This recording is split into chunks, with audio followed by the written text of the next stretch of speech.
में भारत सरकार ने जो एमएलएम इंडस्ट्री है उस एमएलएम इंडस्ट्री को एक कानून का दर्जा दिया है, एक इंडस्ट्री का दर्जा दिया है। मोबाइल अगर आपने साइलेंट में डाले हो तो डाल दीजिए, बिल्कुल फ्लाइट मोड में डालो तो ज़्यादा अच्छा है। मैं तो फ्लाइट मोड में डालता हूँ, बज भी जाता है ना तो माइंड डाइवर्ट हो जाता है। यहाँ पर देखिए, अगर सही मायने में अगर शांति से इसको देखा और समझा जाए तो बहुत बड़ा काम हो सकता है।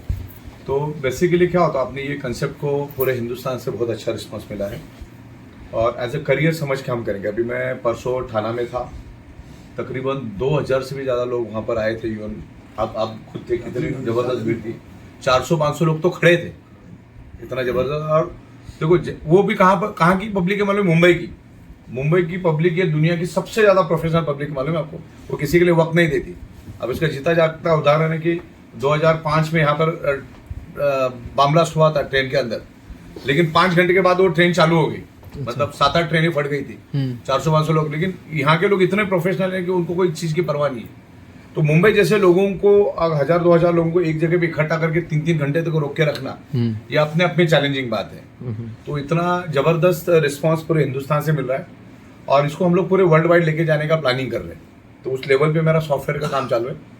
तो आप इधर आए, आपको सब मालूम है, फिर भी मैं थोड़ा बहुत आपको यहाँ पर हिंट देता हूँ जिससे आपका कॉन्फिडेंस और बढ़ेगा। यहाँ आने का मतलब क्या होता है कि आप चीज़ें सारी आंखों से देखो, और जो फिजिकल चीज़ होती है फिजिकल होता है। फिजिकल हमेशा फिजिकल होता है। फिजिकल अमेरिका में जाना और फिजिकल यूट्यूब पे अमेरिका देखने में जो फर्क है वो फर्क है। यहाँ पर आओगे तो यहाँ पर आपको सब देखने को मिला। इवन सबसे बड़ी बात है कि ये जितनी बड़ी फैक्ट्री है उससे थोड़ा सा छोटा फैक्ट्री हमने बाजू में ही 60 सेकंड पैदल एक और एक फैक्ट्री हमने लिया है।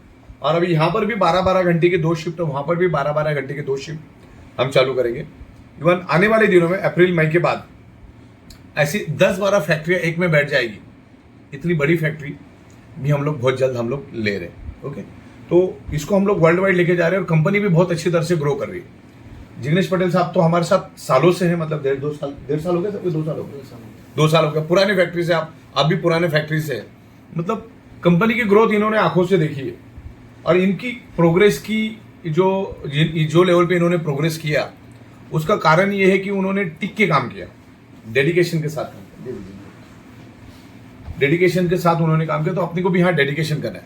अच्छा, इन्होंने ऐसे परिस्थिति में काम किया कि इनको आपको जो चीजें दिखाने के लिए इनके पास थी नहीं।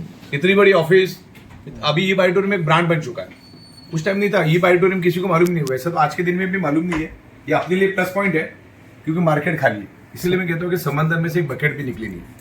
तो आप लोग यहाँ पर आए तो ये कोई स्कीम नहीं है, ये 100% pure manufacturing import export based product based business है। आप एक समझिए, आपको क्या लगता है 7-8 हजार कुछ बटन दबाने से कुछ होता तो लोगों को लगता स्कीम, हाँ वो LML स्कीम मैंने सुना था, मतलब इस टाइप की मानसिकता के लोग होते हैं। तो MLM बहुत बड़ी इंडस्ट्री, मेरे पास तो बहुत सारे MLM से रिलेटेड बुक्स है। मतलब MLM बहुत कुछ सीखा जा सकता है, बहुत कुछ चीजें उसको सीखने के लिए, लेकिन लोग उसको ईजी लेते हैं। तो आप लोग यहाँ से इतने दूर से आए, मैं सुबह में आया था ऐसा एक्सीडेंटली, तो आपसे मुलाकात हुई, तो इतनी मेहनत करके आप आए हो, तो यहाँ पर आपने उसी तरह से काम करा। लोग मार्केट में बहुत अलग अलग मिलेंगे, जो एक्सपीरियंस आपने लिया उन्होंने नहीं लिया ना उधर गली में बैठ के। जब आप समझाने जाओगे तो उसका सोचने का और समझने का तरीका अलग रहेगा, लेकिन आपने जो चीजें देखी। और मेन मतलब क्या होता है कि कुछ चीजों को देखना, पहली बात तो इस धंधे में रिस्क लायबिलिटी है ही नहीं। और आपको बता दूं, पिछले 16 साल से, कितना 16 साल से यही छत, यही टेबल, यही कुर्सी, दरवाजे पे कोई चवन नहीं मांगने वाला। 16 साल के, ध्यान में रखना मैं क्या बता रहा हूँ वर्ड को। 16 साल से मेरे दरवाजे पे कोई चवन नहीं मांगने वाला भी पैदा नहीं हो सकता, अगले 50 साल में भी पैदा नहीं हो सकता, क्योंकि हमारा लेन देन एकदम क्लियर है। आज तक का इतिहास है, 31 महीने में हमने टाइम टू टाइम पे आउट दिया है। और साहब जब हमारे साथ पटेल साहब और अजय साहब थे तो उस टाइम कर्फ्यू और लॉकडाउन का माहौल रहता था। लोग खिचड़ी की लाइन में खड़े रहते थे और हमारा रात को 1-1, 2-2 बजे पे आउट जाता था। 10-10 बजे से जाता। ये फर्क है। अपना धंधा है ना, ये लॉकडाउन प्रूफ प्लान है।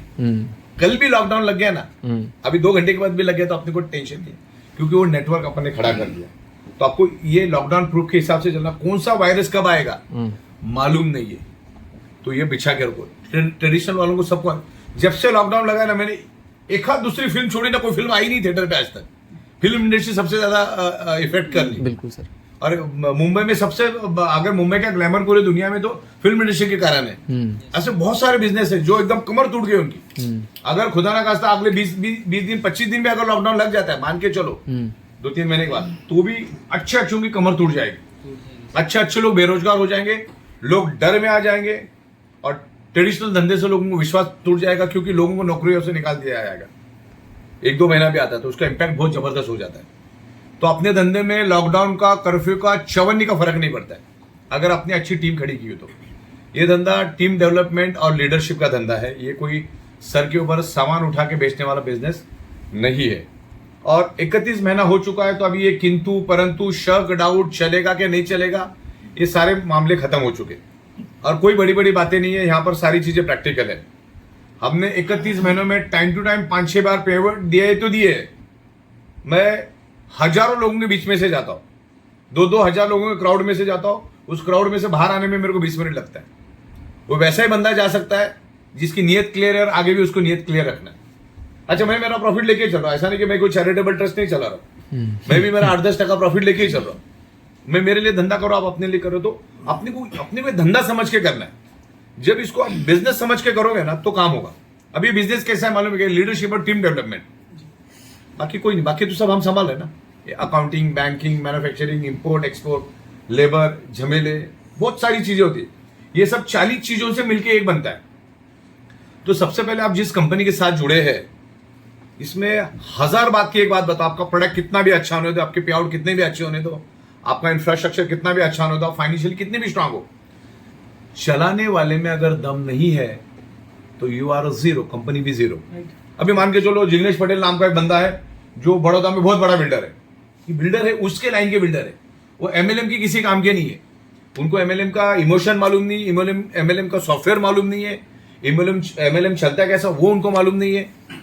तो इस क्षेत्र के हम हैं जो network marketing, direct selling, MLM, 3 नाम है इसके, जो पैसा आपको दे सकता है, जो इज्जत, जो शोहरत आपको दे सकता है। दुनिया में एक इंडस्ट्री बोलो जो इतना पैसा आपको दे सकती है। महज अपना धंधा आप 4-5 हजार से शुरू कर सकते हो, 15-17 हजार तक ये अपना बिजनेस है, और यहां से आप अच्छा करियर बना सकते हो, अच्छा पैसा बना सकते हो। तो कोई भी कंपनी चुनो ना। देखो, मैंने तो मेरी आपको बताऊं, मेरी स्पेशलिटी जो है ना, सुपर स्पेशलिटी, वो है सॉफ्टवेयर। मैं सॉफ्टवेयर, लॉजिक्स, प्रोग्रामिंग, कोडिंग, ये मेरी मास्टरी है। ये मार्केटिंग, लीडरशिप, ये हम धीरे धीरे सीखे, मैन्युफैक्चरिंग सीखे, लेकिन मेरी जो इनबिल्ट सुपर स्पेशलिटी वो सॉफ्टवेयर है। आप मुझे अगर छोड़ दोगे ना तो मैं अपना लैपटॉप लेकर सॉफ्टवेयर बनाते बैठ जाऊंगा। मेरे को कोई पड़ी नहीं कि मैन्युफैक्चरिंग चल रहा है, लेकिन धीरे धीरे ये रिस्पॉन्सिबिलिटी आके हम लोगों ने ये लेवल पे किया और काम चल रहा है।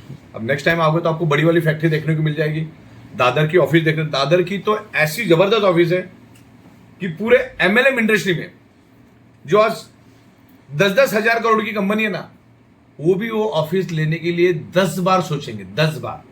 उसके बाद